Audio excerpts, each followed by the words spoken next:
my name is Cortland Harris, and this is my final assessment video of KNFB 222. Today I'm going to talk about the things that I learned in my field observations, in the classroom, my strengths and weaknesses, and my strategies for my future classroom. Now I'm going to talk about my field-based experiences. I did my coaching and teaching observations at Raven Intermediate, and I did my community observation at Arrow Academy through the PAWS program. Three of my takeaways from these field-based experiences were just how passionate I am about kids' physical education. Kids get me so excited for my future career, and this just put me in a positive attitude knowing that I made the right decision. Second of all, I learned how kids interact with teachers and how teachers interact with other teachers and so on and so forth in the educational environment. This taught me so much about what to do in certain scenarios that I don't think I would have learned inside the classroom. Finally, I think my biggest takeaway is that I got to learn what my weaknesses are. That's something that I can't really learn from thinking of things in the classroom because what's hard is the implementation. And I really learned that through learning something in the same week and trying to implement it the next week. And I really am going to strive to make those weaknesses stronger.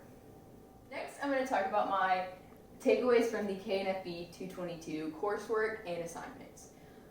Through these assignments, as you can see listed on the screen, I learned so much about the inclusivity and my preparedness to be a teacher.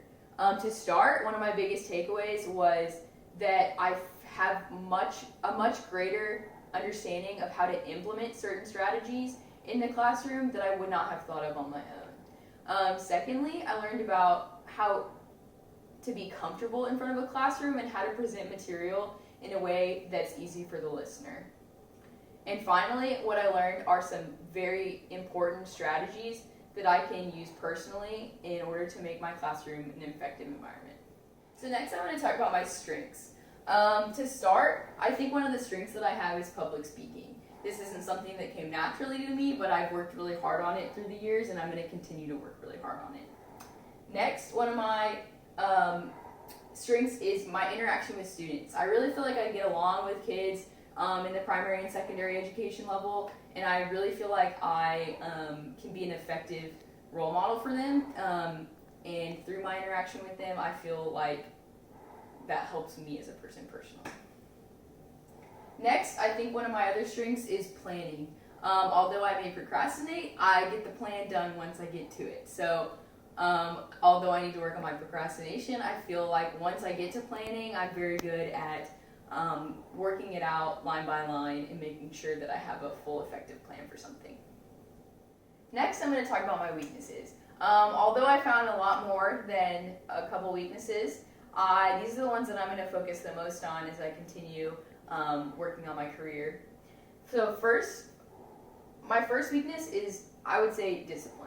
Something that I tend to have a problem with is wanting to be the student's friend. And I know that we've talked about that in class and it comes along with being a young teacher, but I learned a lot with being intentional with your words and with the tone of your voice, and that's something that I'm going to practice a lot more moving forward. Next, I would say one of my weaknesses is inclusivity. Not necessarily that I have a hard time including all students, but I have a hard time implementing the strategies that we learn in class. Not necessarily because I don't want to use them, it's just because it's difficult to learn about something and then implement it. So I'm definitely going to work on my implementation of those strategies and use the materials that we talked about in class, like diverse books and examples, and that's definitely going to get better with practice.